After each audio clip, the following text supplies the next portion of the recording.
20 taon ko kayong pinalaki. At mga walang utang na loob pala ang pinalaki ko. Pinalaki mo kami. Karapat-dapat ka bang magsabi niyan? Malalaki na ang 2 anak. Panahon na rin para kami naman ang magtamasa ng ginhawa. Ikaw, oras na para umalis sa eksena. Sukdulan na ang galit ko. Kung mabibigyan pa ako ng pagkakataong magsimula muli, titiyakin kong kayo ay magbabalik ng bawat sentimo hanggang sa huling kusing.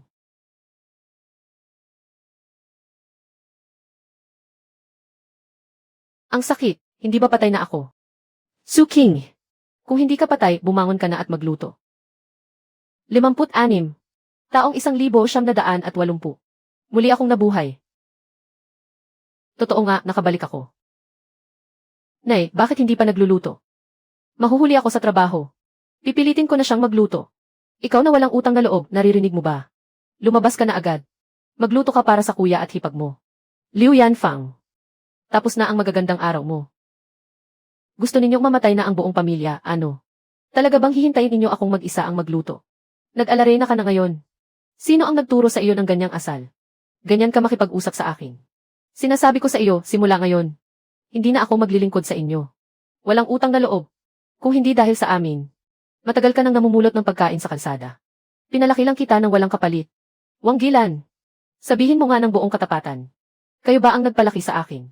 O ako ang nagtrabaho na parang baka at kabayo para sa inyo? King! Pamilya tayo. Bakit kailangan pang gumawa ng ganitong eksena? Pamilya tayo. Karapat-dapat ka ba? Ako ang hipag mo. Anong klaseng hipag ka ba? Ikaw. Ano ang ikaw? Papatayin kita, walang utang na loob.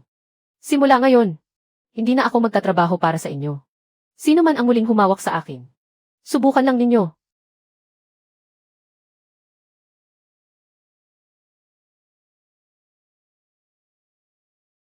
Sa wakas, nakahinga rin ako. Tuluyan nang napunit ang samahan ng pamilya. Hindi ko na kayang manatili sa bahay na ito. Pero noong dekada 80, isa lang akong dalagang hindi pa kasal. Tama. Ang panganay na apo ng pamilya Few ay ang lalaking itinakdaring mapangasawa ko. Kalaunan, nagkaproblema ang pamilya Few. Dahil sa nangyari, ipinakita sa lahat ang aming kasunduan sa pag-ibigan. Binalak niyang sirain ang kasal dahil natatakot siyang madamay ako. Natakot siyang maging pabigat ako sa kanya. Kaya siya mismo ang nakipagkala sa aming kasal. Pero sa nakaraang buhay, alam ko na hindi siya nag-asawa kailanman. Sa buhay na ito, walang makapipigil sa akin. Hihintayin ako ni Fu Jingchuan.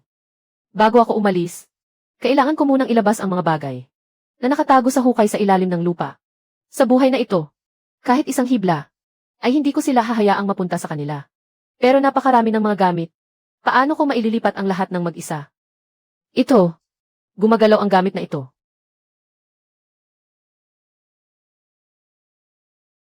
Ang sakit. Hindi ito panaginip. Espasyo.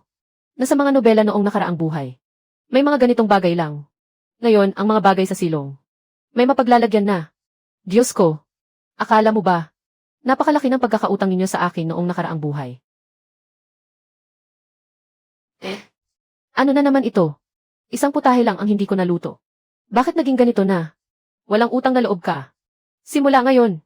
Huwag ka nang umasang makakakain ng kahit isang subo sa bahay na ito. Mamatay ka sa gutom, wala kang puso. At tungkol naman sa kusinang ito. Huwag ka nang mangahas pumasok dito. Ang mga pagkaing niluto ninyo.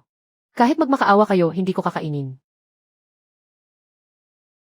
Noong nakaraang buhay, 20 taon ninyo akong nilamon. Sa buhay na ito, bawat sentimo at bawat kusing. Iluluwa ninyo lahat sa akin. Kung ibang tao ang nagtangkang maglipat nito, hindi iyon basta-basta maikakarga. Pero iba ako. Kunin. Kunin. Kunin.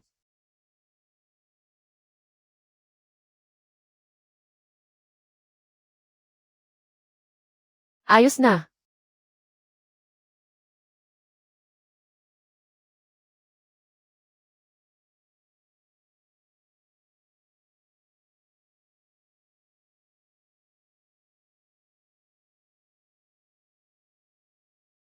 Lahat ng ito ay mga utang ninyo sa akin.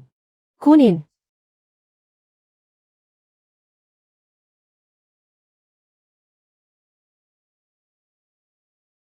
Nabawi ko na ang pera. Ang susunod ay siya naman ang hahanapin ko. Fu Jingchuan. Narito na ako. Pagkatapos kong makipaghiwalay sa kanya noong nakaraang buhay, hindi na ako muling nakapunta rito.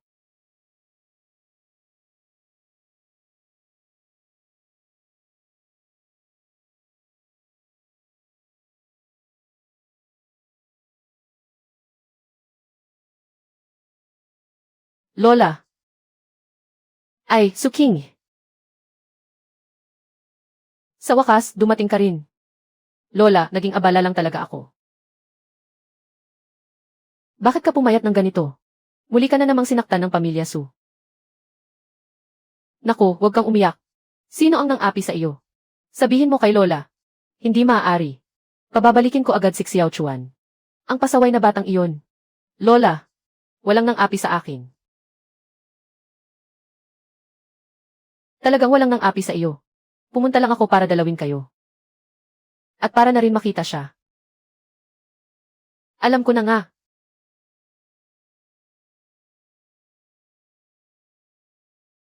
Hoy!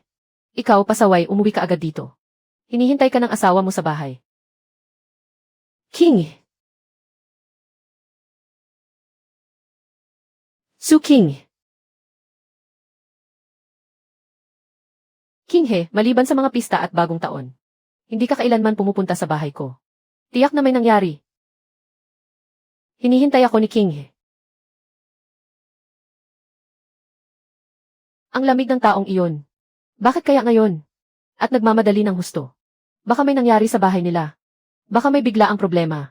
Hindi mo ba nakita na mumutla ang mukha niya? King! Jingchuan.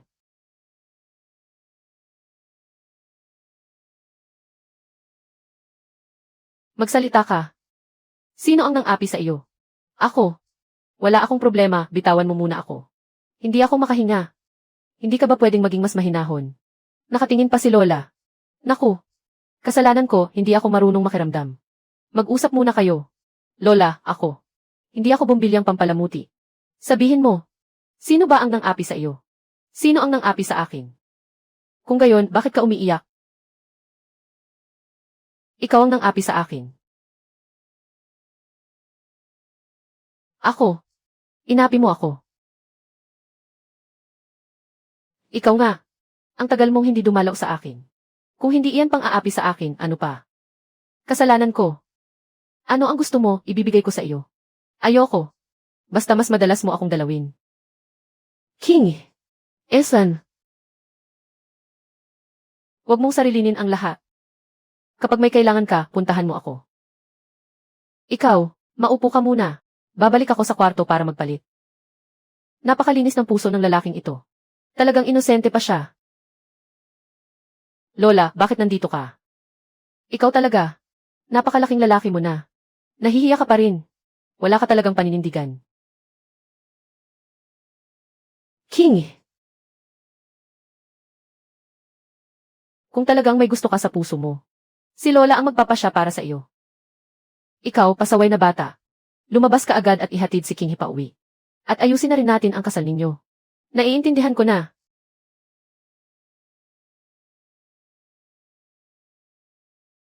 Kinghe, pumasok ka muna.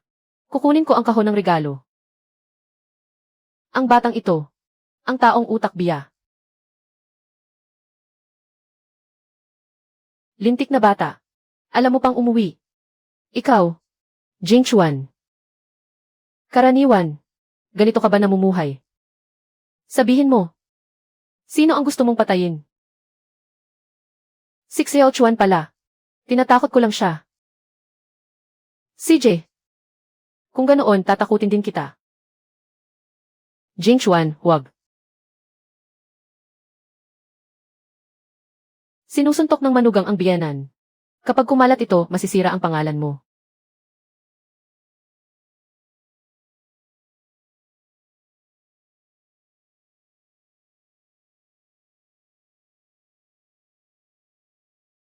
Huwag mong isipin na dahil kinakampihan ka niya. Maaari mo nang baligtarin ang mundo. Sinasabi ko sa iyo. Kung wala ako at ikaw. Ikaw, matandang kaluluwa, tumango ka na. Huwag mong isipin na. Makakaalis ka sa bahay ng pamilya Su. Lintik kang tamad, mamatay ka sa katamaran. Hindi mo man lang maiangat ang isang mangkok para hugasan. Sinong matinong dalaga? Ang kasing tamad mo. Kung ayaw mong panoorin, ikaw na ang maghugas. Ikaw. Sige na, sige na. Talagang nagmamagaling ka na. Lola, kapag hindi ka pa umalis, mahuhuli tayo. Lintik kang bata. Pagbalik ko, pagsasalitaan kita ng maayos. CJ. Apo, umalis na tayo ngayon. Ikaw muna ang magbantay ng mabuti. Sa mga mahal mong apo. Ang malas na lugar na ito. Walang kahit isang mabuting tao. Kailangan nating makahanap agad ng lugar. Para maipagpalit ang mga iyon sa pera. Sa panahon ngayon, kung may gusto kang ibenta, kailangan mong pumunta sa ganitong lugar. Sa panahon ngayon, hindi pa bukas ang ekonomiyang pamilihan. Espekulasyon at muling pagbebenta. Kapag nahuli, makukulong ka. Gusto ko sanang magbenta ng mga gamit para kumita. Napilitan lang akong pumunta sa ganitong lugar. Tawagin ninyo si Boss Lee palabas. May kaunting negosyong pag-usapan. Mukhang interesado siya. Sa nakaraang buhay ko, nagsikap akong magbayad ng utang. Madalas kong isugal ang sarili ko. Nagdadala ako rito ng mga ipinabibili ng ibang tao. Mabuti at makatarungan si Boss Lee. Hindi siya nanalamang sa presyo. Hihi. Kasama. Balita ko, hinahanap mo ako. Boss Lee. May isang kargamento akong gustong ilabas. Balita ko, ikaw ang pinakamatapat makipagkalakalan. Kaya pumunta ako rito. Sa itaas tayo. Sa itaas tayo.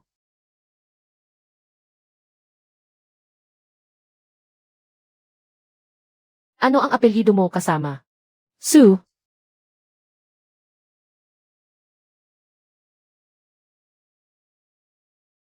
Boss Sue. Hindi maliit na halaga ang pinag-usapan natin. Ilalabas mo lang basta-basta. Hindi ka ba natatakot na pag nasaan ko ito? Kaya nakapagtayo si Boss Lee rito. Nang napakaraming tindahan sa loob ng maraming taon. Hindi dahil sa mga tusong paraan. Kundi dahil sa magandang reputasyon. Ha ha ha ha. Ang halagang ito. Ang pinakamataas ko na. Ang halagang ito. Hindi ko na kayang bawasan kahit isang sentimo. Hay. Sige, ayos na. Naku po. Mamamatay na ako. Diyos ko. Sinong walang hiyang? Nagnakaw ng pera ko. Ayoko nang mabuhay. Napakalaking malas naman ito. Iyon ang buong ipon ko sa buong buhay. Isang iglap lang, nawala na ang lahat. Balita ko, pati ang passbook. At lahat ng pera ay nawala. Napakalupit naman ng magnanakaw na iyon. Sino ba ang hindi masasaktan sa ganitong pangyayari? Sino ang magsasabing hindi? Iyon na nga lang ang aming ipon. Sinira at inubos lahat ng magnanakaw. Saan ka ba nagpunta? Sino ang nagsabing lumabas ka? Kung nasa bahay ka lang sana. Nangyari ba sana ang lahat ng ito? Gilan. Huwag kang manakit. Mag-usap tayo ng mahinahon. Bakit mo sinasaktan ang bata? Nay, bumili lang ako ng karne. Naisip ko kasing mamaya. Ipagluluto ko kayo ng baboy na nilaga sa sarsa. Mabuti naman ang intensyon ng bata. Nga. Hindi mo rin siya masisisi. Ikaw talaga. Magpalamig ka muna. Hintayin natin kung ano ang sasabihin ng pulis.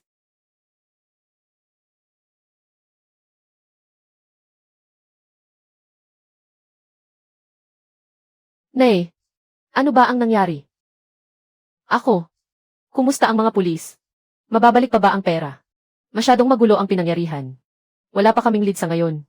Maghintay muna tayo ng balita. Bumalik ka na naman ba sa pagsusugal?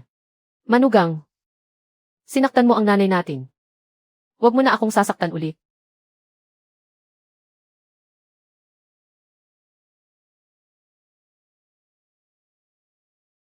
Sabi nila, ang anak na lalaki ang mag-aalaga sa iyo pagtanda mo. Ang tunay na ina ang binugbog. Nakatayo lang ang anak at nanonood. Ano bang silbi ng pagpapalaki sa anak na ito? Aray. Lolo, ano po ang nangyari sa inyo? Anak, bilisan mo at dalhin mo ako sa silong. Bilisan mo. Ano ang nasa silong? Bakit ka nagmamadali ng ganyan? Sino ang nakaalam?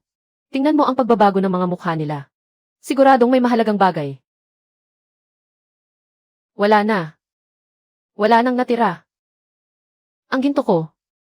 Ano namang sa iyo? Iyan ang bigay na dote sa akin ng pamilya Few. Aray. Nagsuka ng dugo si Lolo. Ma. Sobra naman ang lupit ng hipag mo. Ikaw ang biyenan niya. Dahan-dahan lang.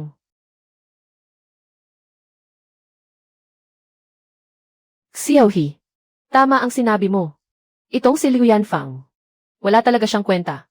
Mula nang mapangasawa siya ng pamilya natin. Ano ba ang nagawa ko sa kanya? Sabihin mo, hindi ba kawawa si nanay? Ngayon, nagawa pa niyang saktan ka. Kapag matanda ka na, baka ikaw naman ang paglaruan niya.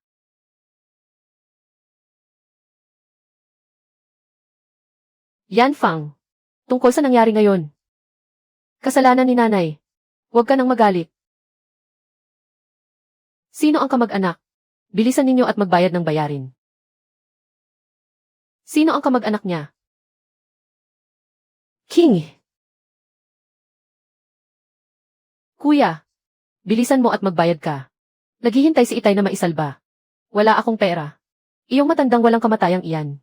Kung mamamatay, mamatay na siya. Hipag. Ama natin siya. Kuya, ganyan din ba ang iniisip mo? Hindi man lang iligtas ang sariling ama. Sobra naman ang lupit na iyan. Sinabi ko bang hindi ko siya ililigtas?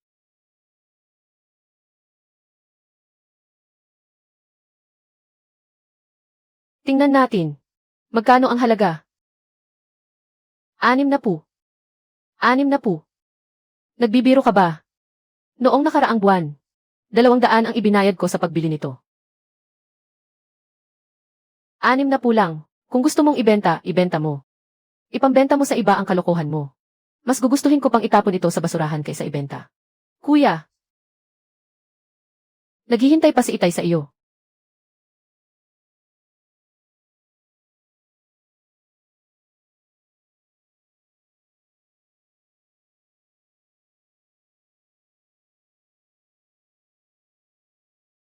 Ilang taon na siyang kinamumuhian. Patay na talaga siya. Sa halip wala pa ring laman. Naku, dumating na pala ang bayaw ko. Jingchuan. Bayaw, dapat sinabi mong darating ka. Bakit nagdala ka pa ng kung ano-ano? Tama, tama.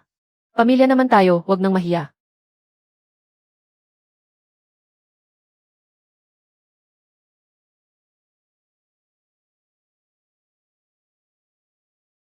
Pagod ka ba? Sumama ka sa akin pabalik sa pamilya Few. Esan?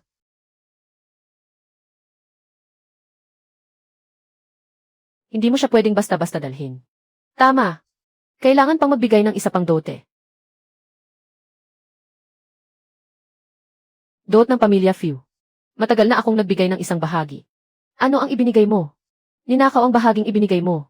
Ni hindi man lang iyon napunta sa amin. Hindi pwedeng ituring na naibigay na iyon. Ikaw na walang utang na loob. Walang kwentang lobo. Pinalaki ka namin ng ganito kalaki. Sa amin talaga dapat mapunta ang dote. Kayo ang nagtulak sa akin dito. Sabi na nga ba, ganyan talaga kayong mga tao. Hindi kayo maniniwala hanggat hindi nakikita ang kabaong. Taong 1978. Pebrero 15.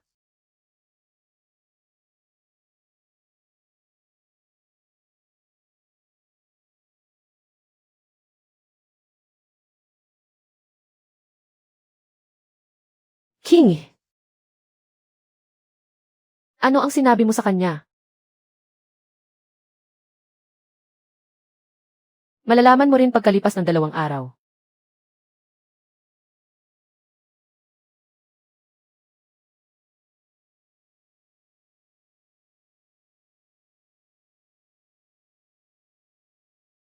Sa dati kong buhay, nalaman ko lang noong naghihingalo na ako. May isang ninong si Liu Yanfang sa pabrika. Ang pangalan niya ay Li Wei. Li Wei ang pangalan niya. Magkasama silang naglustay ng pera. Ang pera ng pabrika. Si Su Sheng, ang hangal na iyon. Mula umpisa hanggang dulo, ginawa lang siyang panakip butas. Sila ang tumakas dala ang pera sa huli. Ako ang nagbayad ng mga utang at nagpalaki sa mga bata. Sa pagkakataong ito, walang kahit isa sa kanila ang makakatakas. Kinghe, narito na kami. Iha, nahihirapan ka siguro. Kanina ko pa siya pinapunta para sunduin ka. Pero paulit-ulit niyang sinabing maghintay pa ng 2 araw. Kaya tiniis mo ang lahat ng paghihirap. Munting Su, huwag kang mag-alala. Mula ngayon tahanan mo na ito. Sino si Fu Jingchuan? Ikaw ba si Fu Jingchuan? Ako nga. May kailangan ba? Sumama ka sa amin. Hindi tama. Sa dati kong buhay, iniimbestigahan ang pamilya Fu. Hindi pa dapat ngayon. Bakit nauna ito? Saan nagkaproblema? Tita Wen. Noon, isinuko ng tatay mo ang kalahati ng ari-arian ng pamilya. Ipinagkatiwala niya ang lahat sa bansa. Para lamang sa mga anak niya. Upang magkaroon sila ng maayos na kinabukasan. Iyong mga gamit sa tagong silid. Kapag nahukay ang mga iyon, hindi lang kayo mapapatunayang nagkasala. Mapapakinabangan pa ng mga hamak na iyon ng libre. Iyong mga kontrabida. Naku, ano na ang gagawin natin? Ang mga bata sa bahay ngayon. Malamang ikinulong na silang lahat. Baka pati ang mga nasa labas. Pati ang mga nasa bukid. Paano natin mailalabas ang mga gamit? Paano natin maililipat ang mga ito? Lola. Tita Wen. Huwag kayong mataranta. May sadyang nagtatangka sa inyo. Lalo ngang ganoon. Mas lalo nating hindi pwedeng iwan ang mga gamit sa bahay. Pero paano natin mailalabas ang mga iyon? Tita Wen. May paraan ako.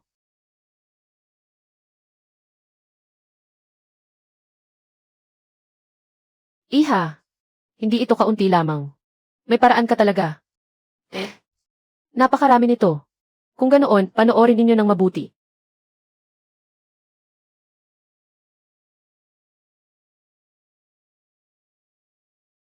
Paano niya itinuro ang daliri at pagkatapos ay ibinaba? Bigla na lang nawala ang mga gamit. Lola. Huwag kang magmadali. May mas kamangha-mangha pa. Lola. Ang totoo, hindi ako. Tunay na anak ng pamilya Su. Sabi ng matandang amo ng pamilya Su. Noong makita niya ako. Nasa akin na ang ping-an ko na ito. Nasa akin na ito. Marahil ako. Ang iniwanan nito ng tunay kong mga magulang. 2 araw lang ang nakalipas ng matuklasan ko. Na may isang kakaibang espasyo sa loob nito. Pwede itong paglagyan ng mga bagay. Naalala ko na. Noong nabubuhay pa ang lolo ni Jingchuan.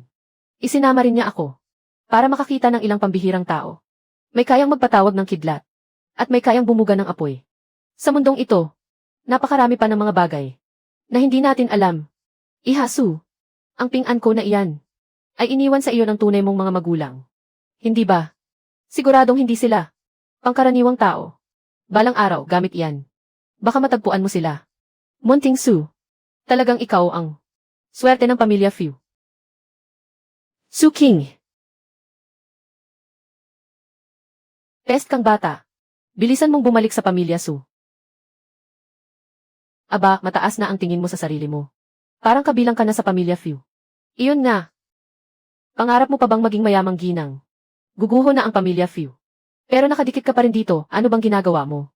Ang mga usapin ng pamilya Fu ay hindi ninyo dapat pakialaman. Pwe, ang pamilya Fu ninyo ay parang daga na hinahabol sa kalsada. Bakit nagpapakaporma pa kayo? Si Su King ay pinalaki ng pamilya Su. Ngayon, kailangan mo siyang sumama sa akin. Babalik ka para saan? Para magluto para sa inyo. Maglaba.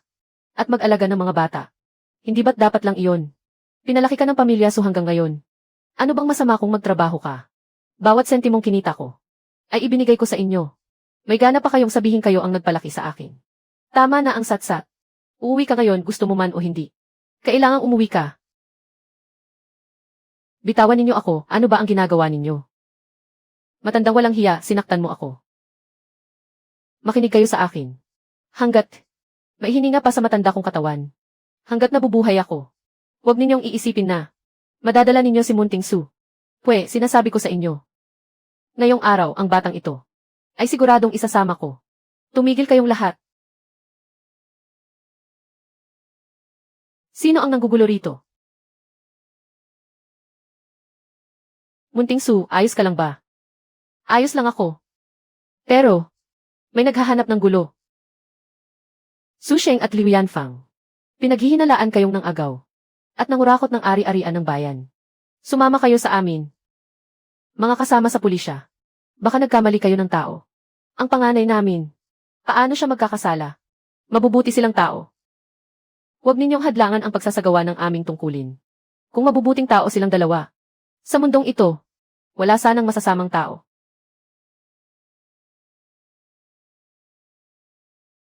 Feng Wei. Ano ba talaga ang nangyayari? Paano ka nakasama? Sa pagpunta rito kasama ang mga pulis. Sina Su Sheng at Liu Yanfang. Bakit sila inaresto? Nahulaan ito ni King He. Tiyak na hindi basta-basta. Palalampasin ng pamilya Su. Ako na ang magbibigay alam sa direktor ng pabrika. Binibining King. Ako si Wang, may utang akong malaking pabor sa iyo. Malaki ang utang na loob ko sa iyo. Lola, hindi ninyo alam. Sina Su Sheng at Liu Yanfang. Kasabwat ang aming kasamahang si Li Wei. At matagal nang nagnanakaw ng pera sa pabrika. Daan-daang tao. Ang umaasa sa pabrika para mabuhay. Kung bumagsak ang pabrika, ako ang tunay na makasalanan. Binibining King. Hayaan mong yumukod ako sa iyo. Direktor, ano po ang ginagawa ninyo? Ito naman talaga ang dapat kong gawin. Kung bawat isa ay may paninindigang tulad ni Binibining King at ganitong kamalayan, paano hindi uunlad ang lipunang ito? Ang ating bansa, paano hindi magiging makapangyarihan? Kapag may kailangan ka balang araw, kung may maitutulong ang matandang Wang na ito, magsalita ka lang. Hindi ako magpapalusot. Direktor Wang, may maliit din sana akong isang bagay na kailangan ko ng tulong ninyo. Hindi ko alam kung ano ang ipapagawa. Sa akin ni Binibining Su. Direktor, makakaasa kayo. Hindi ko kayo ilalagay sa alanganin. Binibining Su. Sapat na sa akin ang sinabi mo. Nanay. Lola. Ek. Ikaw talagang bata ka. Bakit ka nagmamadali ng ganyan? Nanay. Umuwi na sina tatay at kuya Jingchuan. Nakabalik na sila. Ano ang sinabi mo? Bumalik na sina Jingchuan. Lola. Nanay. Nanay. Nakabalik na kami. Mabuti at nakabalik na kayo. Mabuti at nakabalik na kayo. Binibining Su. Hindi na ako mag-istorbo. Kung may kailangan ka, hanapin mo lang ako. Jingchuan.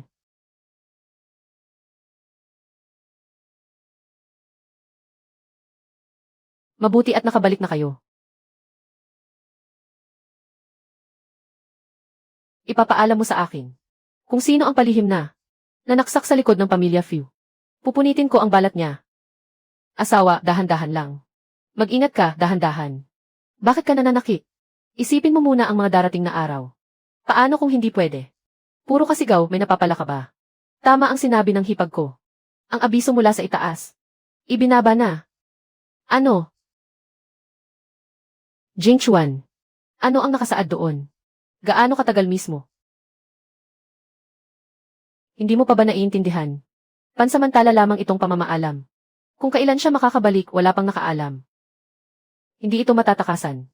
Ang dapat mangyari, darating pa rin iyon. King, makipaghiwalay na tayo. Sa ganitong kalagayan ang pamilya Fu ngayon. Hindi ko na sila maaaring hilahin pababa.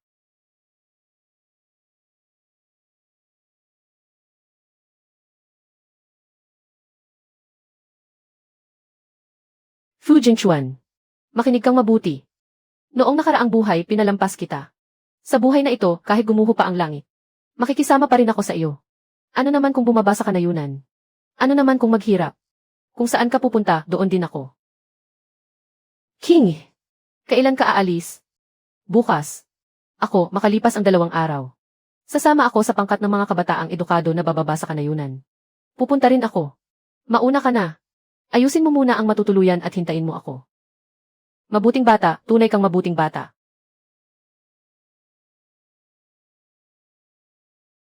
Miss King, hindi mo talaga siya sinisisi. Ganoon ang ginawa niya sa iyo. Pero tinulungan mo pa siyang makahanap ng trabaho. Maaaring wala siyang konsensya. Pero hindi ako maaaring mawalan nito. Siya na lamang ang natitira sa bahay. Kasama ang 2 bata. Paano sila mabubuhay kung wala siyang trabaho? Kung talagang pababayaan ko sila. Ano ang ipinagkaiba ko sa 2 walang utang na loob na iyon? Ano ang ipinagkaiba ko sa kanila? Miss King, mabuti ang puso mo. Ang mabuting tao ay ginagantimpalaan din. Halika na. Kailangan pa nating ihanda ang mga dadalhin sa kanayunan. Ihanda nating mabuti. Kayo ba ang pamilya Fu? Kapitan Han, may itatanong sana kami. May bakanting bahay ba sa nayon na maaaring upahan? Isang buong pamilya kami. Kailangan namin ng matutuluyan. May alam ako. Sumama kayo sa akin. Ito na. 2 yuan lamang bawat buwan. Tiyan, kunin mo ang pera. Para sa 1 taon. 24 na yuan. Salamat, Kapitan. Halos wala nang natira sa pambili ng bigas. Sa mga darating na araw, ano na ang gagawin natin? Huwag kang mag-alala. Magiging maayos din ang lahat kapag dumating na si King He. Bigas, harina, mantika at asin. Kumot, kaldero, mangkok, sandok at palanggana. Bago tayo pumunta sa kanayunan, hindi maaaring may maiwan kahit isa. Kailangan ba talagang maghanda ng ganito karami? Dapat sapat na ito. Miss King, kapag nakarating na tayo roon, ano bang mahirap doon? Sumulat ka lamang sa pabrika. Kung may maitutulong si Mang Wang, tiyak na tutulong siya. Salamat, Direktor Wang. Mag-ingat kayo. Bilisan ninyo. Huwag na kayong magpakabagal. Aalis na ang tren. Suriin ninyong mabuti ang mga bagahe ninyo. Direktor Wang, kailangan ko nang umalis. King, apo. Ako ang nagpaloko sa matatamis niyang salita. Pasensya ka na. Paumanhin. Wala ka bang mga mata? Bulag ka ba? Hindi mo ba nakikita ang laki ng taong ito? Hipag. Utak mo ba'y tumubo sa puwit? Hipag. Ikaw. Ano nang ikaw? Ikaw ang tinutukoy ko. Maayos naman akong nakatayo rito. Tapos bigla mo akong sinalpo. Akala ko kasi, nakawala ang isang baboy. Ikaw, alam mo ba kung sino ako? Ay, sa tono ng pananalita mo, anak ka ng isang opisyal, ano? Kaya pala ang taas ng init ng ulo mo. May gintong balot ka ba at kung umasta ihari? Anak lang ng opisyal, akala mo kung sino ka na. Astig, talagang mahusay ka. Hindi nakapagtatakang kaya mong pasunurin si Kuya Fu. Bakit ganyan ka magsalita? Nakabangga ka na nga, ang tapang mo pa. Wala ka man lang. Kahit kaunting disiplina bilang kabataang ipinadala sa nayon. Naku naman. Sa panahon ngayon, kahit saan may mga sipsip.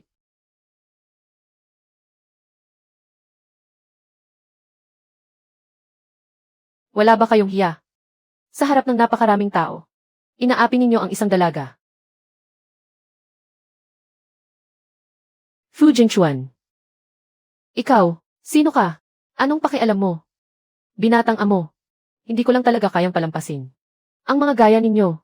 Kung ayaw ninyo, hanapin natin ang konduktor. Tingnan natin kung sino ang mapapahiya. Sumakay na tayo. CJ. Niu Pengyi ang pangalan ko.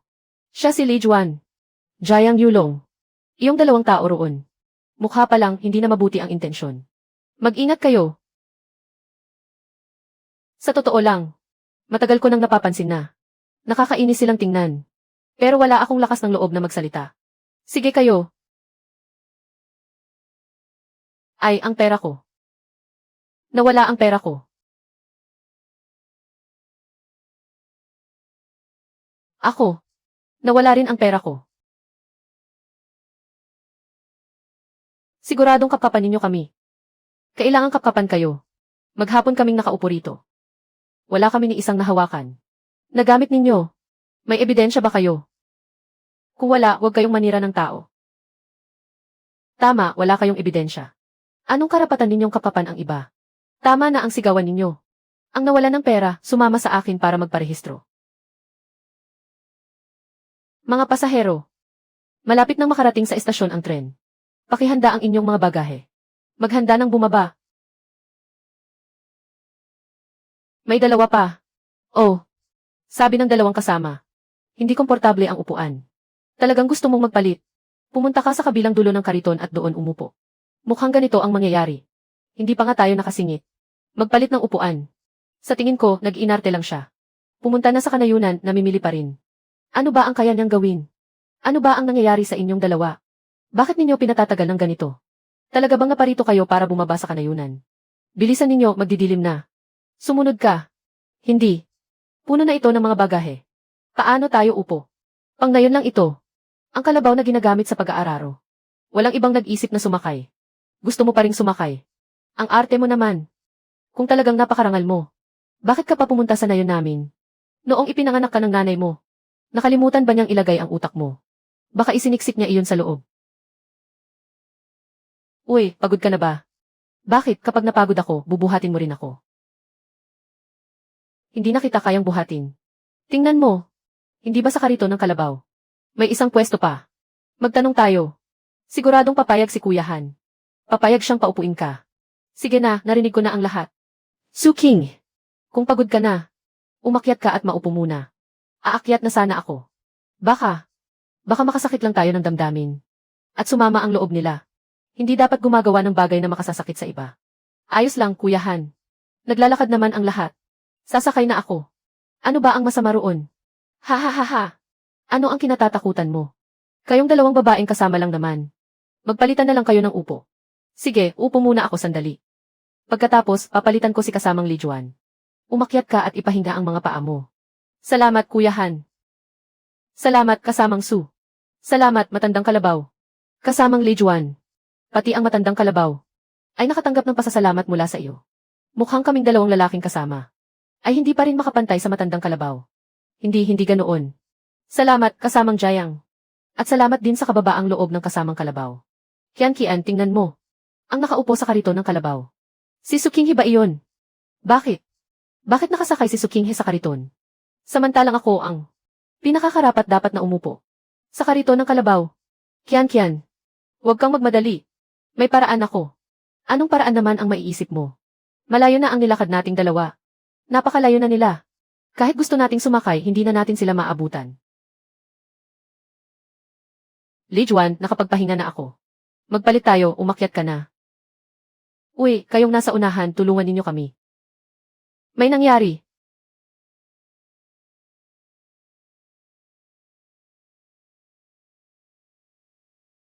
Sa tingin mo ba uubra ang planong iyan? Babalik sila. Para sunduin tayo. Huwag kang mag-alala. Magkunwari kang nahihilo, siguradong. Papasakayin ka nila sa kariton ng baka. Ay, huminto sila. Papunta sila rito. Humiga ka agad. Huwag kang magpahalata. Kuya Han, ano ang gagawin? Iyong si Bai Kian. Mukhang nawalan siya ng malay. Imposibleng sa kaunting lakad lang. Hindi na niya kinaya, ano? Sabi ko na nga ba? Tingnan ninyo ang dalawang babaeng kasama natin. Nakasakay na siya sa kariton. Nanghina ang mga paa niya. Nagpapanggap lang na nahimatay. Ano nang nangyari? Kasamang Han, tulong. Mukhang nahimatay siya. Kung ganoon, bilisan mo. Buhatin mo siya sa likod. Hinahatak mo kasi siya. Kaya naiwan siya. Kapag may nangyari sa kanya, hindi kita palalampasin. Hindi ko akalain, Kuya Han. Mukha kang tapat. Pero punong-puno ka rin pala ng masamang balak. Ngayon, si Zhang Yukuan. Talagang siya ang naghahanap ng gulo. Kasalanan mo lahat. Anong klaseng kalokohan ang naisip mo? Ano na ang gagawin natin? Kailangan ko pang ipagpatuloy ang pagpapanggap. Paano kung malalaman? Napakawalang awa ng mga taong ito. Halika, tumulong ka naman. Dahil ang kasamang bae ay napakahina ng katawan. Kung gayon, hayaan natin siyang humiga sa kariton at bumalik. Uy, wag mong galawin ang bagahe ko.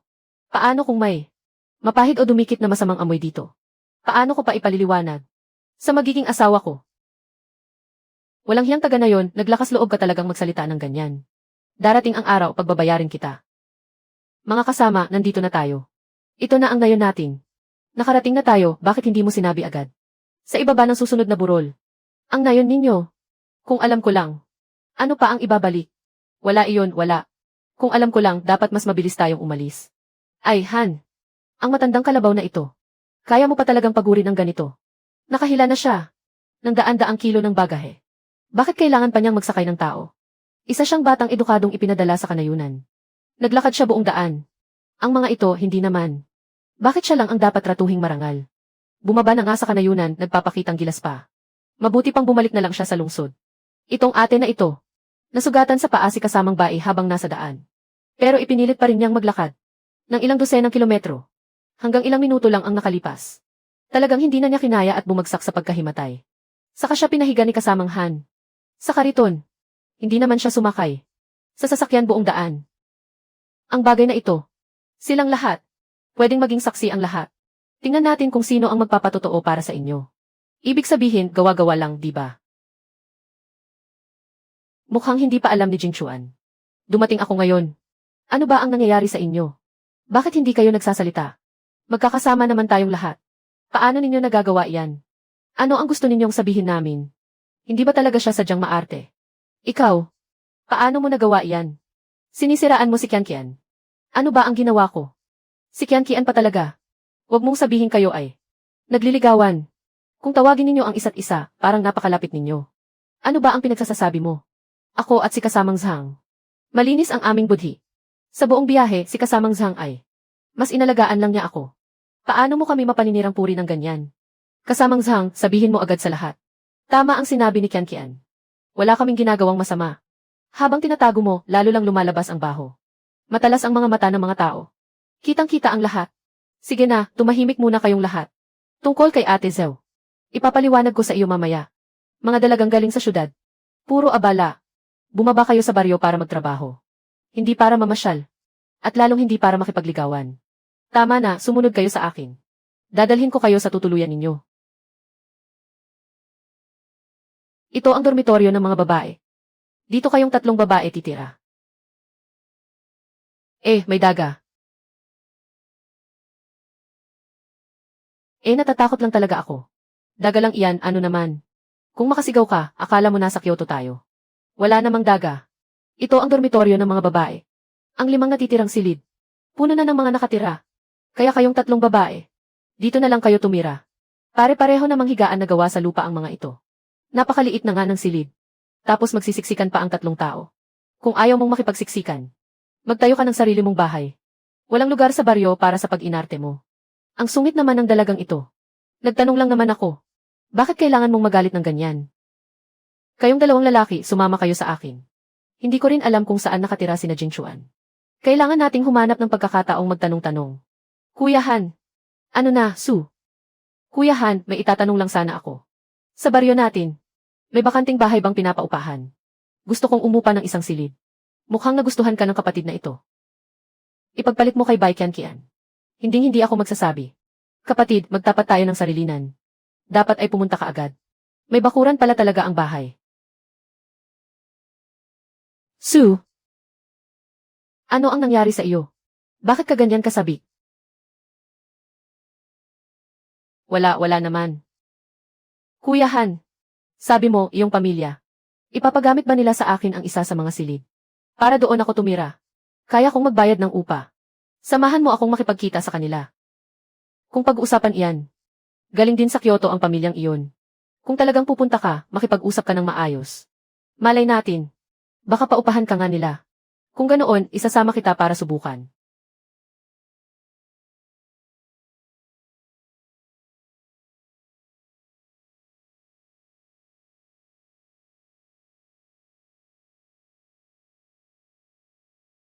Kuya, tingnan mo ang mga ali roon. May gana pa silang magsalita. Nahihiya na akong makinig. Tingnan mo ang binatang iyon. Ang tibay ng katawan niya. Malapad ang balikat at makapal ang likod. Mukhang puro lakas ang laman ng katawan. Hindi ko rin alam kung sinong dalagang napakaswerte. Ikaw talaga.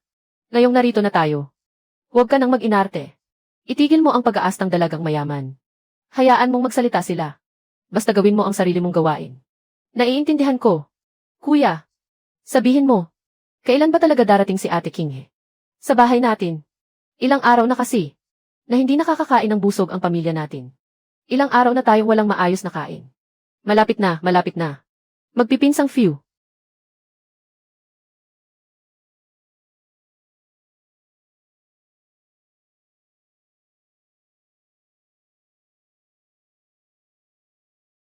Jayang Yulong. Ano ang itinawag mo kay Jingchuan kanina? Pinsan kong kuya. Pinsan kong kuya siya. Bakit?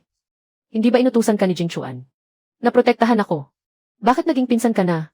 Pinsan ko siya sa panig ng tiyuhin ko. Hindi ko siya inutusan na maging bodyguard ko.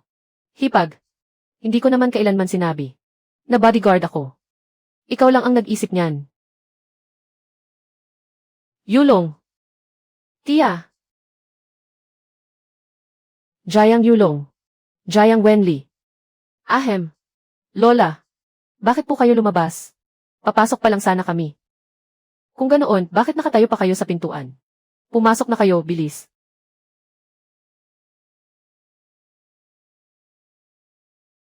Yulong. Paano ka napunta rito? Panatag ba ang loob ng tatay mo? Hindi panatag ang loob ng tatay ko tungkol sa inyo. Nagkataon namang naitalaga rin ako sa kanayunan. Kaya pinapunta niya ako rito.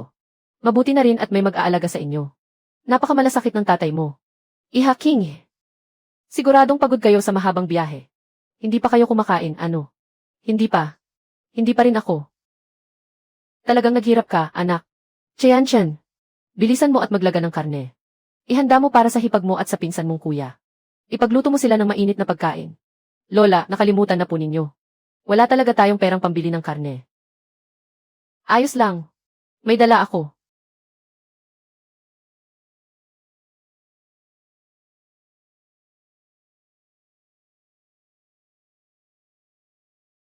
Hipag. Ano ang nangyari sa kamay mo? Saan nanggaling ang karne? Ano ba?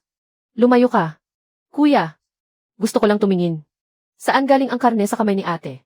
Hindi ko naman ginalaw. Nga. Hipag. Marunong ka rin palang gumawa ng mahika. Gumawa ka pa ng isa para makita ko. Sige na, tama na. Kumain muna tayo. Baka nagugutom na kayo. Pagkatapos nating kumain, sasabihin ko sa inyo. Ako na ang magluluto ng nilagang karne. Hipag, panindigan mo ang sinabi mo. Saan siya tumakbo? Bakit hindi pa siya bumabalik? Kinakausap kita. Hindi mo ba narinig? Hindi naman ako siya. Paano kung malalaman? Kian. Kian. Ano ang ginagawa mo rito? Ito ang dormitoryo ng mga babae. Hindi pa ba nakakabalik si Suking? Bakit? Alam mo ba kung saan nagpunta ang walang hiyang babaeng iyon? Ano ang pinuntahan niya? Wala rin si Jayang Yulong. At may narinig pa ako. Si Han Wenbin daw ay naglaan ng tig-iisang kwarto para sa kanilang dalawa. Ano? Nagtatanong lang ako dahil wala raw kwarto. Pero kapag si Sukinghe na walang hiya ang nagtanong, may kwarto agad. Kailangan ninyo akong bigyan ng paliwanag ngayon. Suking! Lumabas ka riyan. Huwag kang magtago sa loob. Huwag kang magpakaduwag. Bye Kian. Ang hangal na babaeng ito ay may binabalak na namang gulo. Kayong lahat, humatol kayo. Lahat tayo ay mga kabataang edukado na ipinadala sa kanayunan. Bakit si Sukinghe lang ang pwedeng tumira ng mag-isa sa isang malaking bakuran? Samantalang kaming ilan ay nagsisiksikan sa isang sirang bahay na puti. Hindi ba malinaw na espesyal ang trato sa kanya? Bye Kian. Ano ba ang pinagsasasabi mo? Pinagsasasabi ko. Alin sa sinabi ko ang hindi totoo? Bakit kami ang kailangang tumira sa ganoong sira-sirang lugar? Samantalang ikaw ay nakatira sa napakagandang bahay. May palihim ka bang sinuhulan sa nakatataas? Tama nga naman. Lahat tayo ay mga kabataang edukado. Bakit siya lang ang naiba ang trato? Kung walang kalokohan sa likod nito, sino ang maniniwala? May punto rin ang sinasabi ng babaeng ito. May katwiran naman siya. Lahat tayo ay nagsisiksikan sa iisang lugar. Bakit siya lang ang may sariling kwarto? Malay mo. Baka may koneksyon talaga siya. Mukha siyang edukado at marunong sa buhay. Pero hindi ko akalaing ganito pala siya. Ano ba ang ginagawa mo? Bye Kian. Ano ang balak mo? Sa malawak na liwanag ng araw, gumagawa ka ng gulo rito. Kapitan Han. Hindi ako gumagawa ng gulo. Gusto ko lang ng paliwanag. Bakit gayong pare-pareho tayong mga kabataang edukado na ipinadala sa kanayunan? Si Sukinghe lang ang binibigyan ng espesyal na trato. Bakit mo binigyan ang walang hiyang ito ng sariling kwarto? Makatarungan ba iyon? Kapitan Han. Nakatingin ang lahat. Napakalinaw ng pakana ninyo. Hindi ba masyado ng lantad? Ang silid ni Sukinghe. Hindi ba si Kapitan Han ang nag-ayos nito? Ang bahay na ito ay minana pa ng pamilya namin. Ipinaupa namin kay Sukinghe. Lesiu. Sabi mo, ipinaupa, kaya ipinaupa na. Sino ang nakakaalam? Baka kasabwat ka. Ni Sukinghe. Baka pinagplanuhan ninyo para lokohin kami. Tama nga. Kahit sino kayang magsalita ng walang ebidensya. Akala ba ninyo mga tanga ang lahat? Tama na ang gulong ito. Sinasabi ko sa inyong lahat. Si Fu Jingchuan mismo ay nagbayad ng buong upa at iniabot iyon sa akin. Naipasok ko ang lahat sa talaan ng baryo. Kung talagang magkakasabwat kami, madali sanang inilipat lang. Mula sa kaliwang kamay papunta sa kanan. Bakit pa namin ibibigay ang pera sa baryo? Ano ang mapapala namin? May sakit ba kami sa utak para mag-aksaya ng pera? May punto rin naman. Kung magkakasabwat talaga sila, ibinigay na lang sana nila ng libre ang bahay. Hindi ba mas simple iyon? Bakit pa nila ibibigay ang upa sa baryo? Hindi ba? Naibigay na ang lahat ng pera. Ano pa ang pandaraya roon? May prinsipyo ang pamilya Fu. Ayaw nilang samantalahin ang baryo. Alam ko, may sama ka ng loob sa akin. At ako ang pinupuntirya mo. Wala akong pakialam. Pero hindi mo dapat ibinuhos ang puti. Sa pamilya Fu. At kay Kapitan Han. Ginawa mong panangga ang mga kababaryo. May sariling isip ang lahat ng tao. May timbangan ang konsensya ng bawat isa. Hindi dahil nagsalita ka ng ilang beses ay mapapaniwala mo na sila. Tama ang sinabi ng dalagang ito. Hindi kami basta-basta naloloko. Ang pamilya Fu at ang kabataang edukadong si Su ay mabubuting tao. Bakit mo pa sila sinisiraan? Kinain na ba ng aso ang konsensya mo? Pweh. At gusto mo pang ibuhos ang puti. Kay Kapitan Han.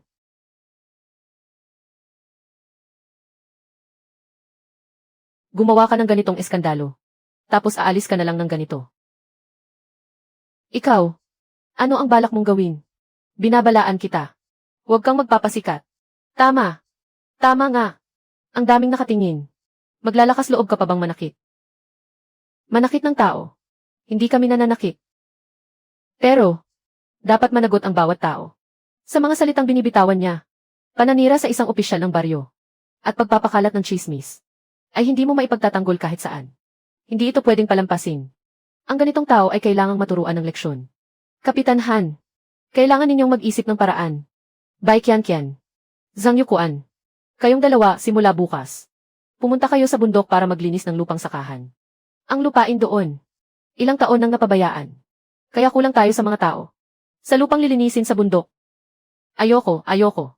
Patay tayo.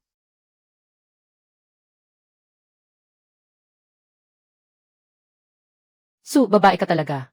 Magkapatid na few. Tungkol sa nangyari ngayon. Kasalanan ko kung bakit hindi ko ito naayos. Nagdulot ako ng abala sa inyo.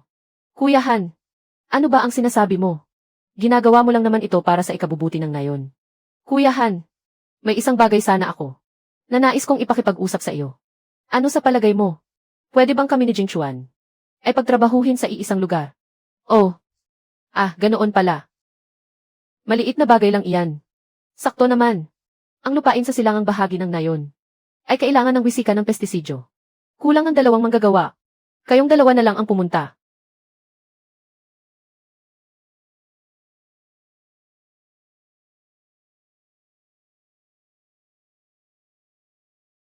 Ano bang tinitingnan mo? Magtrabaho ka. Tingnan natin kung ano ang mangyayari. Hindi naman ito maantala ang trabaho.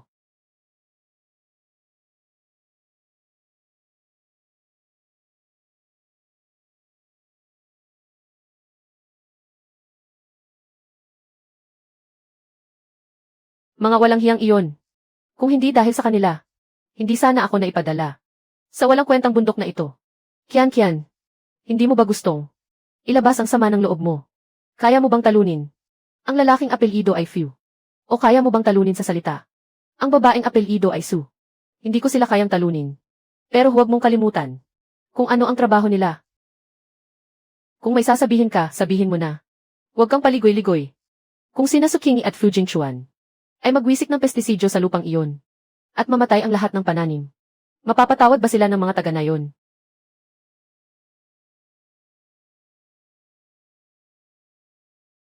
Bilisan mo, huwag kang magpatumpik-tumpik.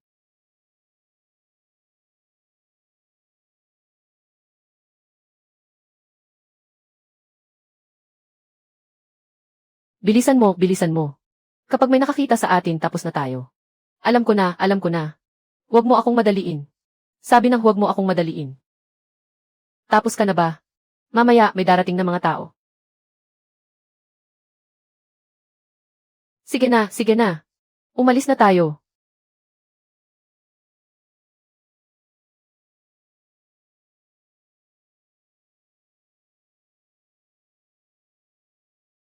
Hindi na kailangang maghintay hanggang tanghali.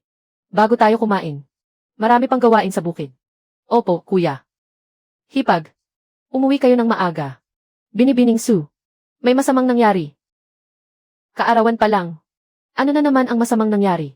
Gumuho ba ang langit o lumubog ang lupa? Li Juan, huwag kang magmadali. Dahan-dahan mong sabihin. Kagabi. Hating gabi. Tumakas sina Bai Qianqian at Zhang Yuquan. At lumabas silang 2. Ako at si Niu Shengyi. Hindi ko naman iyon pinansin. Akala ko sila ay pumunta sa bukid para magtrabaho. Kanina umaga, nagkwenta kaming 2. Doon lang namin napansing may mali. Noong umalis si Zhang Yuquan, may dala siyang isang supot ng kung ano. Pamilyar sa akin ang supot na iyon. Pamatay damo iyon. Pamatay damo. Sa bukid na bagong binungkal. Bakit gagamit ng pamatay damo? Wala namang pananim doon. May isa pa akong sasabihin. Kanina umaga, bumangon ako para umigib ng tubig. Itong si Su Qinghe talagang napakasama. Tingnan natin ngayon kung ano ang gagawin mo. Ganoon nga. Nako, hindi maganda ito. Iyong bukid sa silangang dulo ng nayon.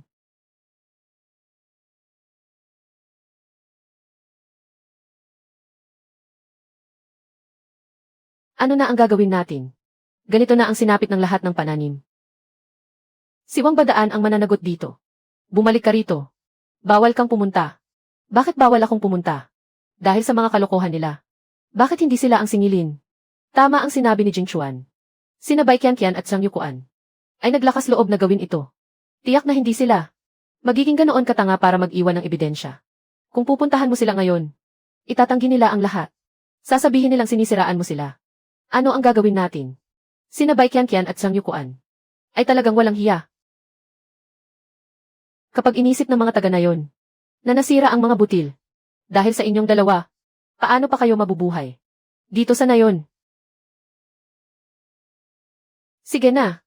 Huwag kayong magmukhang pasan ang buong mundo. May paraan ako.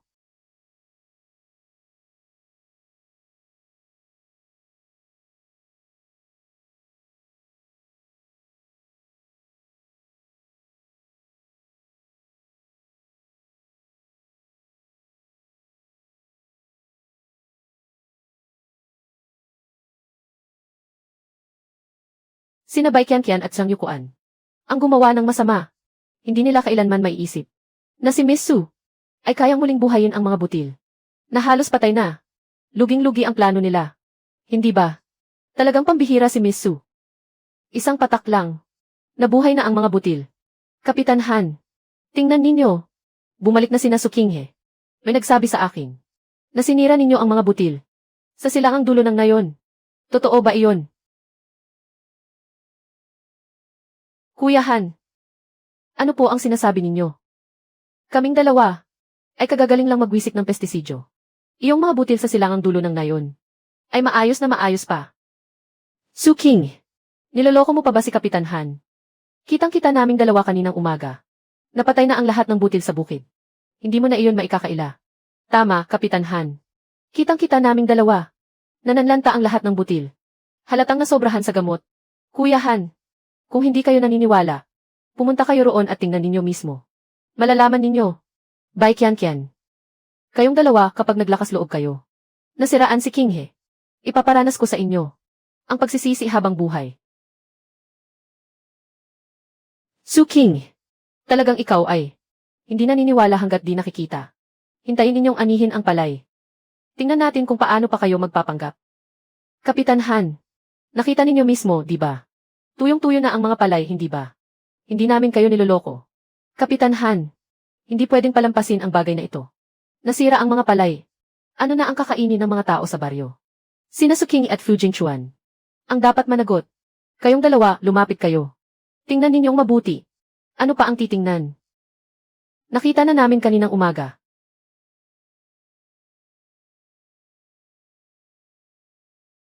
Paano mangyayari iyon? Kitang-kita namang tuyong-tuyo na ang mga palay. Nakita ko mismo. Tama. Kitang-kita naman namin. Tama na. Ang mga palay ngayon ay nasa harap mismo nating lahat. At malulusog na malusog. Ano pa ang masasabi ninyo? Kayong dalawa, ito ba ay napaginipan ninyo? Sa panaginip ninyo, natuyo ang mga palay. Kaya pagising ninyo ay kung ano-ano na ang sinasabi ninyo.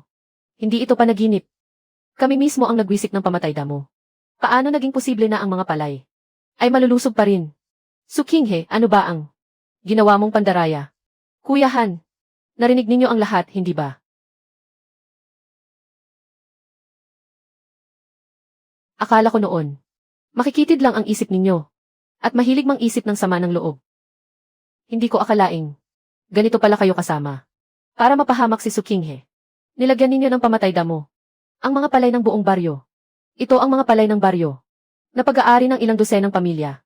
Sapat na pagkain ng lahat sa loob ng isang taon.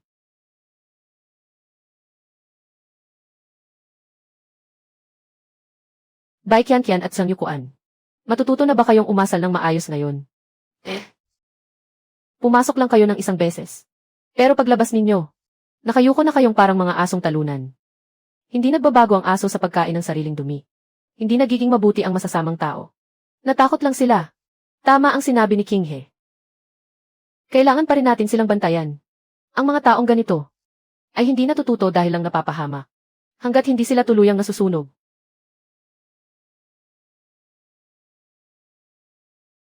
Ang sakit, parang mamamatay na ako. Ang lupit talaga ng mga taong iyon kung manakit. Buong buhay ko, wala pa akong tinanggap na ganoong bugbog. Sige na, huwag ka nang umiyak. Mabuti nang nakalabas kang buhay. Hinaan mo ang boses mo. Baka marinig tayo ng iba. Ang malditang si Sukinghe na iyon. Kung hindi dahil sa kanya, hindi ko mararanasan ang parusang ito. Noong nasa lungsod ako. Kailanman ba ay? Nakaranas ako ng ganitong hirap. Hinaan mo pa ang boses mo. Ngayon, kampi sa kanila ang buong nayon. Kung ganoon, ano ang gagawin natin? Hahayaan na lang ba natin ito? Hindi ko kayang palampasin ito. Gagawin kong si Sukinghe ay magdusa ng 100 ulit kaysa sa akin. Nakalimutan mo na ba? May isang matandang binata sa nayon. Ang pangalan niya ay Yao Fiu. Iyong nakakadiring lalaki. Siya iyon. Mahigit 50 taong gulang na. Isang matandang binata. Mahirap na, malibog pa. Basta bayaran kahit ano ay gagawin niya. Ibig mong sabihin, maglabas tayo ng kaunting pera. At hayaan siyang paglaruan si Sukinghe. Sa itsura ni Sukinghe, siguradong hindi makapaghihintay si Yao Fiu. Kapag nasira ang reputasyon niya, mapipilitan siyang pakasalan si Yao Fiu. Ang matandang binatang iyon ay wala nang pag-asang mabuhay ng maayos. CJ.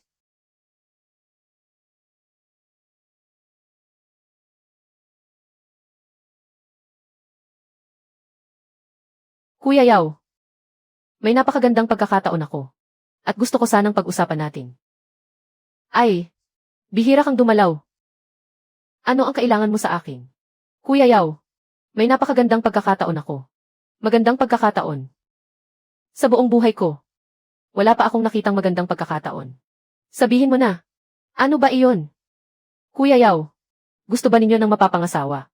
Ano ang ibig mong sabihin? Ipapakilala ninyo ba ako sa isang babae? Wala akong pambayad. Kuya Yao, kilala ninyo si Sukinghe, hindi ba? Iyong batang edukadong tagalungsod. Na napakaganda. Kilala ko. Iyong babaeng iyon ay maputi ang balat na parang tokwa. Kapag naglalakad, ang puwitan niya ay kumikembot sa bawat hakbang. Kahit sa panaginip gusto ko siyang mahawakan. Pero siya, minamaliit ang mga tulad natin. Pag-isipan ninyo, nagsasaka kayo sa bukid. Habang naglalakad siya sa harap ninyo, ni hindi man lang kayo tinitingnan. Tama naman. Noong minsang dumaan siya sa harap ko, umiti ako sa kanya. Nagkunwari siyang hindi niya nakita. Tagalungsod lang naman siya. Ano naman ang ipinagmamalaki niya? Kuya Yao, kung kaya ninyong mapasailalim sa inyo si Sukinghe at mapasubo na ang sitwasyon, makakatakas pa ba siya? Sa oras na iyon, mapipilitan siyang maging asawa ninyo ng walang reklamo. Isip-isipin ninyo. Malambot at makinis ang balat niya. Siya ang maglalaba, magluluto at magpapainit ng inyong kama. Isipin ninyo kung gaano kasarap ang buhay na iyon. Totoo ba ang sinasabi ninyo? Hahayaan ba akong hawakan ng babaeng iyon? Hindi biro ang lalaking kasama niya, iyong si Fiu. Hindi siya madaling kalabanin. CJ, ako na ang bahala rito. Asawang libre ang bayad. Huwag tanggihan ang libre. Sabi ninyo, kailan tayo kikilos? Sa mga araw na ito, ikaw. Mag-ingat ka at magmasid. Humanap ka ng lugar na walang tao. Doon tayo kikilos. Naintindihan ko. Gawing luto ang hilaw na bigas. Huwag kang urong. Kapag natapos na ang lahat, pera at pagkain, hindi mawawala ang para sa iyo. Ako si Yao Fiu sa baryong ito. Kalahati na ng buhay ko akong namumuhay rito. Kayang-kaya kong ayusin ang isang babae. Hindi iyon ganoon kadali. Siguradong paiiyakin ko siya at mapapasigaw ng nanay at tatay. Sumunod ka na lang at maging asawa ko.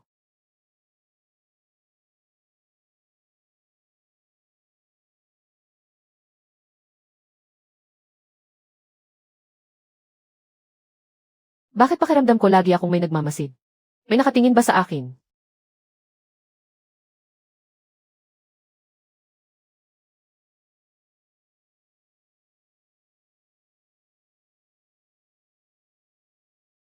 Su Zaking. Ikaw, lalaki ka. Ayoko na sa iyo. Lesiu. Napakaganda ng hitsura mo. Ang kinis at lambot ng balat mo. Napakarami ko ng taon sa baryong ito. Pero wala pa akong nakikita. Nakasingsigla at kaakit-akit mong babae. Yao Fiu. Umatras ka. Natawag na ako ng mga tao. Tumawag ka ng mga tao. Sa liblib na lugar na ito. Kahit mapaos ka sa pagsigaw. Walang makakarinig sa iyo. Kung marunong kang kumilala sa sitwasyon. Sumunod ka na at pumasok sa damuhan. Hayaan mong magsaya ako. Simula ngayon sa baryong ito.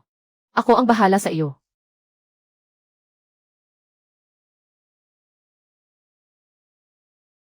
Subukan mong hawakan siya. Fu Jingchuan. Ano ang ginagawa mo rito? Ikaw, huwag kang padalos-dalos. Wala akong ginawang masama. May ilang salita lang akong sinabi sa kanya.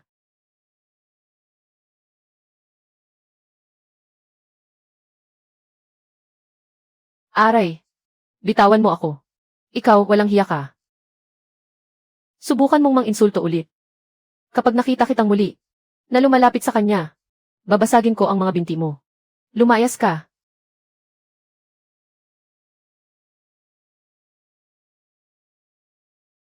May sugat ka ba?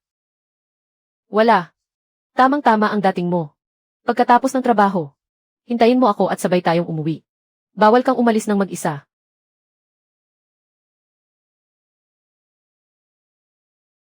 Fu Jingchuan. Maghintay ka.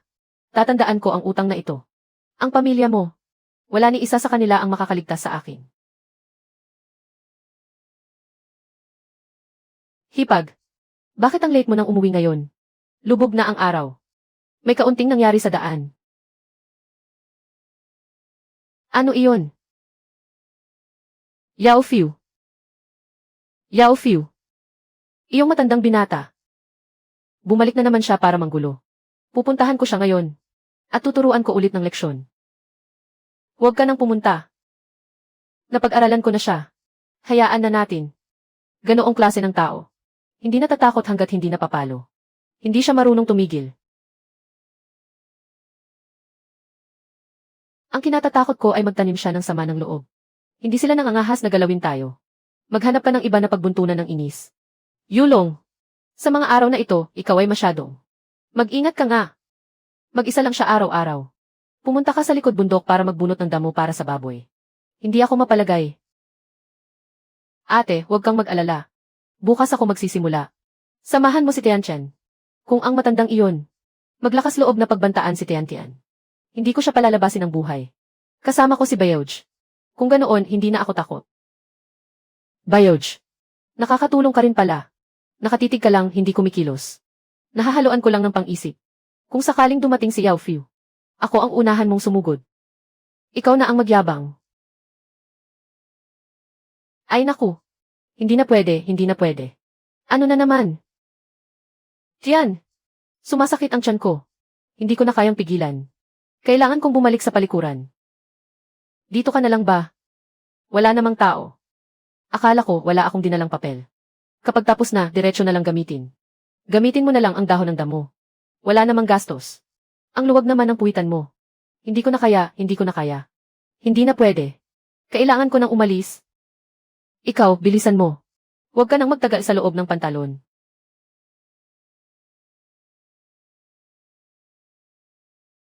Hindi ba si Jay ang kuya iyon? Bakit ang dali mong tumakbo? Sino ba ang nakakaalam? Parang apoy sa puwit. Sabi mo nga, hindi ba nakapagtataka? Lumabas ang araw sa kanluran. Ang matandang manyak na si Yao Fiu. Ngayon, bigla na lang. Hindi na naglibot sa baryo para manood ng mga babae. Sa ganitong oras, karaniwan. Nakatunga nga lang sana siya sa ilalim ng malaking puno. Hindi kumukurap ang mga mata niya. Ano naman ang ginawa niya? Mukhang. Tumakbo siya papunta sa likod bundok. Sa likod bundok. Kaya pa ba niyang umakyat para magputol ng kahoy? Sino ba ang nakakaalam? Ang weird at ang sama ng dating.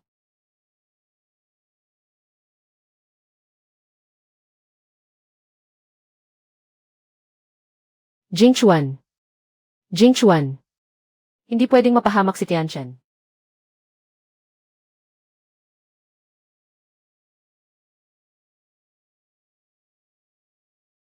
Bayoj. Nahulog ka ba sa hukay? Bakit ngayon ka lang bumalik? Bilisan mo at tulungan mo akong hugutin. Puno na ang kubong ito. Biao-biao kuya. Yaya Fiu. Ano ang balak mong gawin? Babalik na agad si Biauj. Bayoj. Sinundan kita ng ilang araw na. Sa wakas, dumating din ang pagkakataon. Ang batang ito ang galing talagang umarte. Sa liit ng katawan niya. Dahil poprotektahan niya si Sukinghe. Hindi ko kayang tapatan si Sukinghe. Kung ganoon, ang kapatid niyang babae ang pakikialaman ko. Saklolo. Tiantian. Hindi maganda. Saklolo.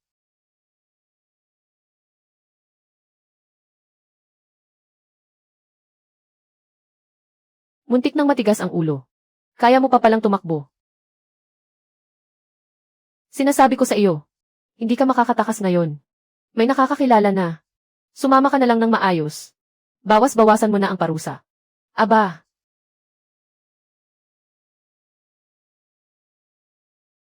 ayos lang ba? Wala. Ayos lang. Kung ayos lang, tumayo ka na ng maayos. Saan ba nanggaling ang gagong iyan? Pakialam ba niyo ang mga gawain ko? May nakakakilala na, magmadali kayong umalis. Kung hindi, pati kayo isasama ko. Gusto niya akong apihin. Tulungan niyo ako, tulungan niyo ako. Tumayo kayo sa likuran ko. Talagang walang hiya. Tumanggap kayo ng parusa.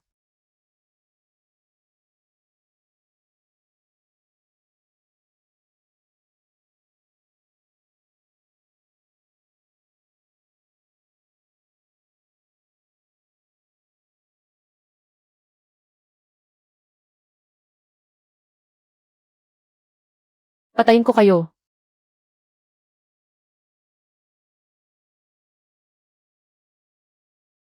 Talagang kahanga-hanga. Hindi ba kayo natakot? Wala. Sweetie. Kuya. Ayos lang na.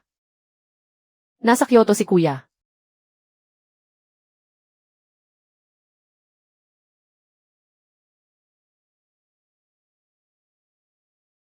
Sandali. Parang hindi naman ganoon kasimple. Anong ibig mong sabihin? Sinimulan muna akong guluhin ni Yao Fuxian. Ngayon ay direkta na siyang pumipisil kay Sweetie. Magkasama kami niyan. Wala naman tayong napakaseryosong alitan sa kanya. Siguradong may nag-udyok sa likod nito. Kaya siya muna ang iwan natin. Ako ang biktima. Wala akong ginawa. Bakit niyo ako hulihin? Hindi ba si Yao Fuxian iyon? Bakit siya parang inaalalayan pabalik? Pagdating doon, malalaman niyo rin. Ano ba ang nangyayari? Kuya Han. Gustong pagsamantalahan ni Yao Fuxian si Sweetie.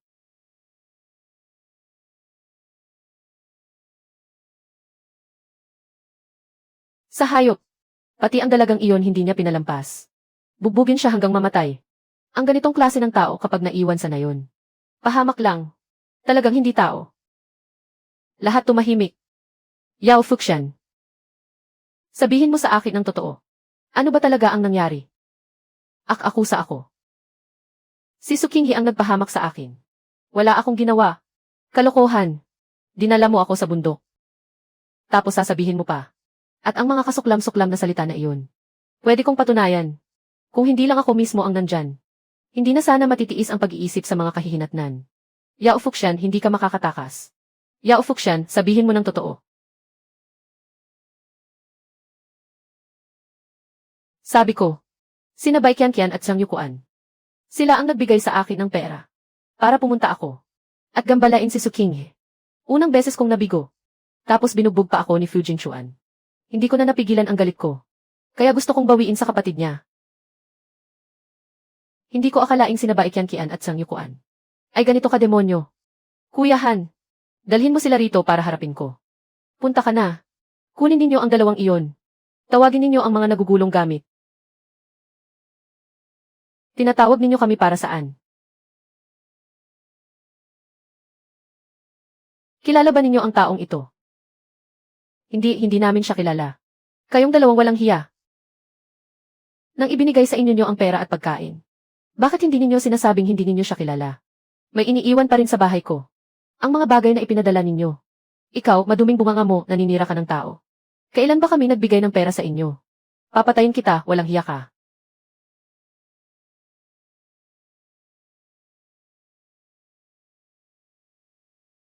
Sunain. Kayo na ang magsabi. Paano natin sila haharapin? Hindi pwedeng manatili sa baryo ang ganitong tao. Ito na ang pinakamainam na paraan.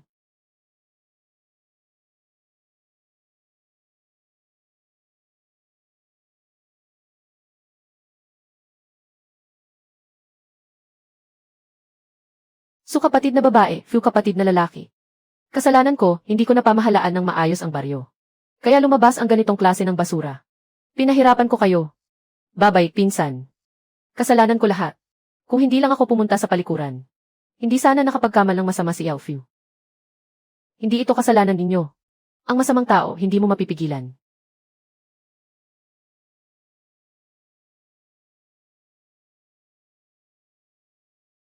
Hindi tungkol sa ulang ito. Ganito rin ang ulan noon sa nakaraang buhay. Sabay-sabay na bumuhos ng 3 araw. Nagbaha. Sabi nila, maraming tao sa pamilyang Few ang namatay sa ulan na iyon. Si Jing Chuan at si Tiantian na lang ang natira na buhay. Hindi pwede.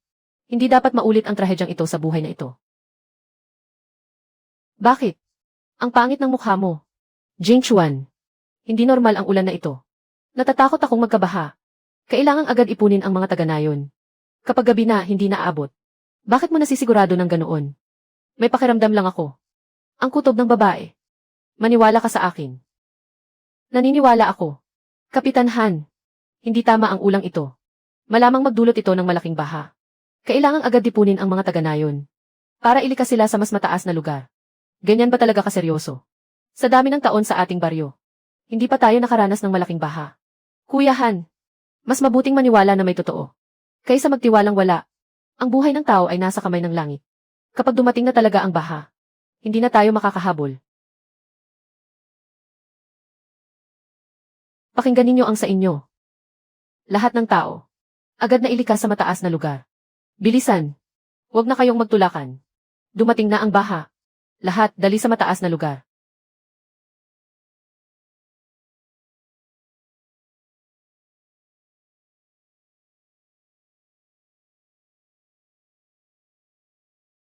Nasaan ang hipag? Bakit nag-isa ka lang bumalik? Hindi pa bumabalik si King He. Pinaghihintay ko ba siya rito? Sabi ng hipag, baka mahuli siya. Kaya lumabas muna siya. Akala ko kasama mo siya. Sunain. Mauna na kayo. Dito kami na ang bahala. Ayos lang. Sabay tayong umalis.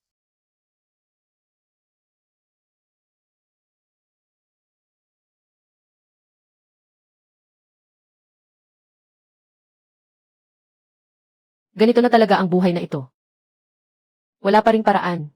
Sina Fu Jingchuan ba si King? Su King.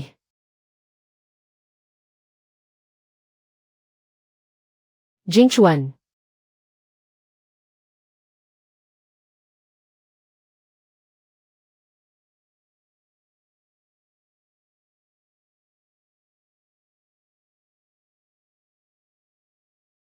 King. Gising na.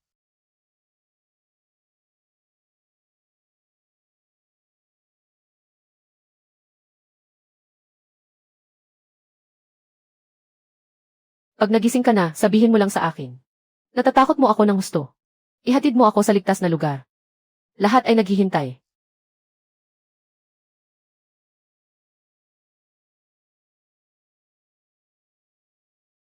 Ayos na si Aling Su. Mabuti naman. Nakatakot mo kami ng husto. Ek, nakatakot mo ako ng husto. Ayos na. Huwag kang umiyak. Basta walang nangyari, mabuti na iyon. Pero hindi pa natin alam kung kailan titigil ang ulan. Gaano katagal pa kaya?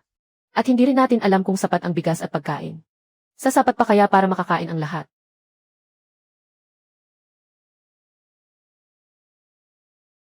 May paraan ako. Kapitan Han, buksan mo at tingnan.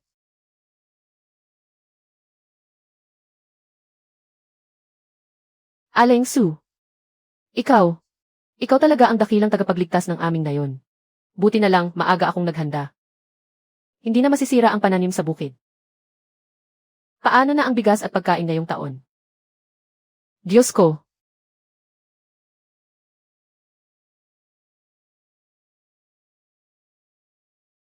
Huwag kayong umiyak lahat. May paraan ako. Ito ang binhi ng labanos. Ngayon pa lang tayo magtanim, aabutin pa natin. Ang tubig na ito, mapapabilis ang paglaki ng pananim sa bukid.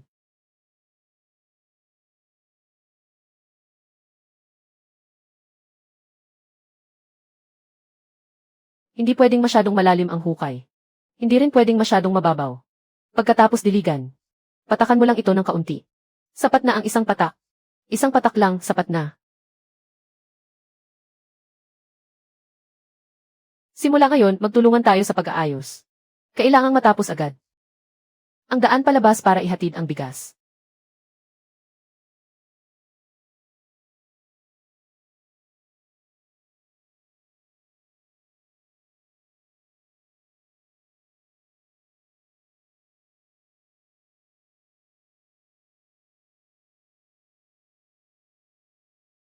Ay, ilang araw lang, lumaki na agad. Aling Su, ang galing ng tubig mo. Naman, isang buhay ko nang nagtatanim. Ngayon lang ako nakakita ng ganito kabilis lumaki. Hahaha. Hindi na ako pwede. Ang taniman sa kabila, mas magaan kaysa sa amin. Huwag kayong tamad-tamaran. Hindi rin madali sa kabila ni Kinghe. Para rin ito sa nayon. Na.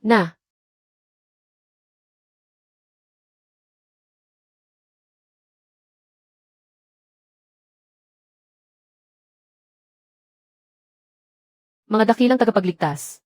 May magandang balita na ba? Hahaha.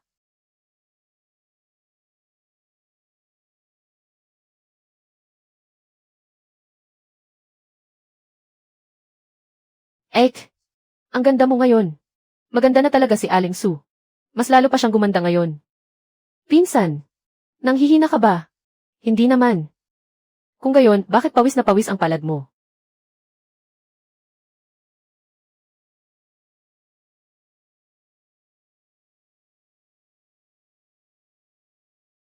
Una ang pagyukod sa langit at lupa. Pangalawa ang pagyukod sa matatanda. Mag-asawa ang magyukod sa isa't isa.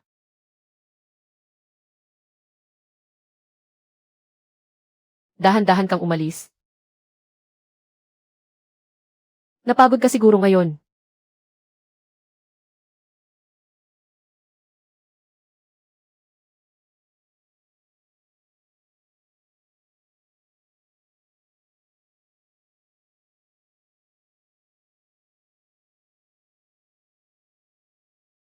Sa buhay na ito, hindi ko nahahayaan na maramdaman mo kahit kaunting sakit.